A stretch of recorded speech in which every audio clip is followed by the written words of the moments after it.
Hello, in this video I'm gonna show you how to set a different wallpaper on the lock screen and home screen on your iPad mini 7th generation.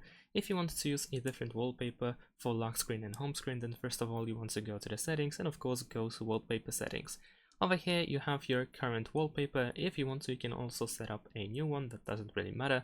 In this case I'm gonna actually set up a new one just to showcase the difference, and I'm gonna use two different wallpapers. First of all, we need to set up the wallpaper that will be used for the lock screen.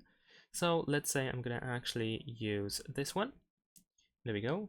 And I can simply press add in this case in the top right corner, and now we have the option to set as wallpaper pair or customize home screen. Now in that case I want to customize the home screen, so let's do that. And now we are customizing the wallpaper for the home screen. Here we can just set a simple single color, a solid color. Of course we can choose a different one if we want to. We can also set up a gradient. This is also customizable, so if you tap on gradient twice, if you choose it twice, then you can set up a different one. And of course you can also set a photo. So if you have a cool photo that you want to use, or even a wallpaper, then in that case of course you can do that. In some cases you might also have the live photo, so of course you can do that as well. You can turn this on. We have different modes that we can use, and let's press done. There we go.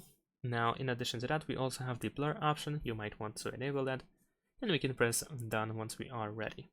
Now of course my wallpaper has been updated, and now as you can see this is my home screen, and if I go to the lock screen it looks different. So this is how it works.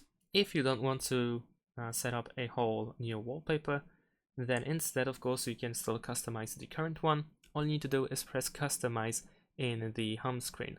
So over here you can see the customize text. You can tap on it in order to access these settings, and of course at the bottom you have pretty much the same thing as I just shown you. And the same goes with the lock screen as well. However, in this case we can't really change the wallpaper, so you might need to, if you want to actually use a different wallpaper, then like I said, you want to add a new one. And that's all. Thanks for watching. Leave a like and subscribe to my channel, and see you in my next videos. Bye.